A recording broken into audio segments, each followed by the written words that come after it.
But the MCC persuaded him to use his extraordinary talents to promote their amateur game and see off the professionals.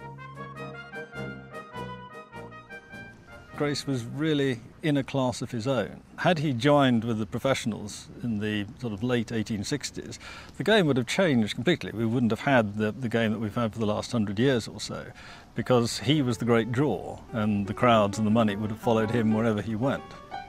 Grace revolutionised cricket. He invented a huge repertoire of strokes and was one of the first English cricketers to play off the back foot as well as the front.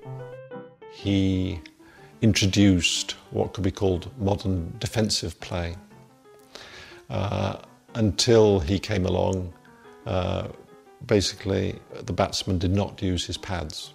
It was not considered proper.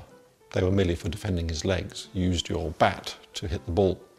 And so for decades, batsmen would drive airily at the ball and it would come between bat and pad and bowl them. So by playing with bat and pad together, W.G. Grace initiated modern defensive play. Despite his contribution to the art of defence, Grace was an extrovert on and off the pitch. A celebrity. One writer called him part of the national baggage, and I think that gets it rather nicely. He was just part of the national scene, and he was just around for so long. I mean, he was playing first-class cricket in his 50s. As an amateur, Grace was forbidden from making money from cricket. But to keep him on side, the cricketing establishment turned a blind eye to him making a fortune out of expenses. Anything he could get out of the game, he would. I mean, eye-wateringly huge sums, £1,500 plus first-class accommodation for himself and his wife, plus, and this is the real killer on the expenses, all he could drink. That was for his first tour of Australia in the 1870s. By the 1890s, he was charging £3,000. I mean, you could buy a whole row of houses for £3,000 in the 1890s. This practice, known as shamateurism, became part and parcel of the English game. Grace's shamateurism was a matter of controversy throughout his career, and there were moments when the professionals got really angry about it and protested about it. Grace went blithely on, ignoring everything, and indeed stoutly denying that he was anything but an amateur. But the fact is that it was the most blatant example of shamateurism in an age riven by hypocrisy.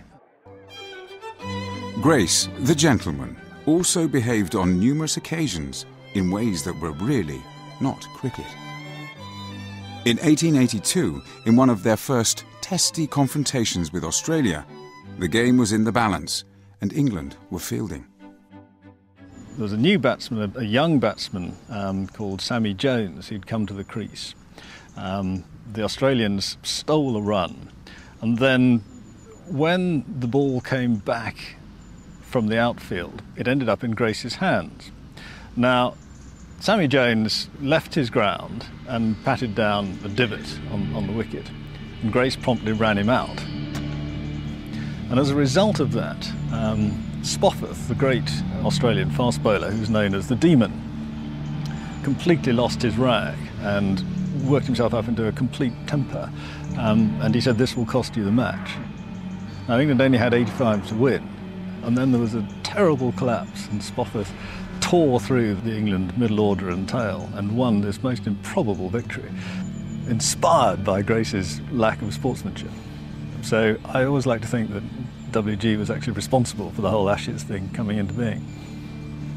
So shocking was the defeat that a mock obituary to English cricket was published, and the subsequent contests against Australia became known as the Ashes. Grace, the amateur gentleman, dominated the English cricket scene for half a century, and his long career helped cement the power of the cricket establishment. Yet it was to be a professional cricketer who would supplant him as the game's most prolific batsman. Jack Hobbs was the eldest of 12 from a working-class family. A player, not a gentleman he may have been, but Hobbs had a reputation for fair play. As a batsman, he was self-taught, and opening for county and country, scored 199 centuries, still a world record. Hobbs was probably the great English batsman of the first half of the 20th century. His career spanned either side of the Great War. He was the consummate professional, played for Surrey, a wonderful batsman, elegant but at the same time functional. I think of him as the supreme craftsman, really. But for all his superior batting skills, Hobbs was content to be a player in a world of gentlemen and defer to those who ran the game. He was a very nice man. He was one of nature's gentlemen. And also, Jack Hobbs plays for the whole of his career as a professional, but always he's quite happy to accept the class divisions of English cricket. He's prepared to accept the superior status of amateurs. Everyone knew that although Hobbs was the greatest cricketer of his generation, as a professional he could never be chosen to lead England onto the field of play. I don't think, even if Jack Hobbs had aspired to the England captaincy, he would ever have been allowed to become England captain, because the mantra of the establishment in the 1920s and 30s was the saying of Lord Hawke, "Pray God, the day will never come when a professional captains England." Someone who had just the right background to lead England was Hobbs's captain at Surrey, the amateur Douglas Jardine. Born in India, educated at Winchester and Oxford, Jardine was just the chap the MCC wanted when England teams toured the Empire. Mr. Larwood, how do you do? Mr. Hammond, how do you do? And by the 1930s, England was playing Test cricket not only against the whiter parts of Empire, but against what were called teams of colour, like India and the West Indies. But Jardine gained notoriety taking on the oldest enemy in the empire of cricket, Australia. When we get to Australia, we shan't forget the good wishes of those who've been kind enough to come and see us off. And we hope that they will do as they hope we will do, and return with the Ashes. To win the Ashes Down Under in 1933 and combat Australia's batting genius, Don Bradman, Jardine decided to fight dirty. This son of the ruling elite turned to a miner's son, professional fast bowler Harold Larwood. Larwood was told to bowl aggressively, using the ball to attack the batsman's body, what became known as bodyline. Jardine worked out a plan to combat Bradman. He knew he had, in the Nottinghamshire fast bowler Harold Larwood, the perfect kind of weapon, fast, accurate, and would do what he said. I still, just talking about it now, 75 years later, find it shocking. It was a plan to basically attack the batsman's body, and you have a ring of fielders around on the leg side, close to the batsman, who would simply take the catches as the poor batsman, defending, without a helmet, defending his body like that. Ring of fielders around, plop, thank you very much.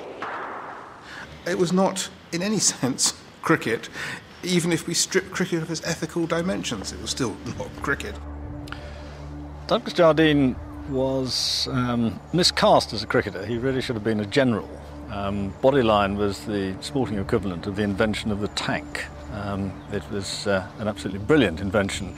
But the trouble was that they weren't at war with Australia. They were trying to play cricket against them, and Jardine didn't really get the point of that. It was at this point in the game that Woodfull was unfortunately struck on the heart by a ball from Larwood which got up. Bodyline bowling resulted in several Australian players being injured and frosty relations between the two countries. But this brutal cricket worked. Jardine returned to England with the Ashes.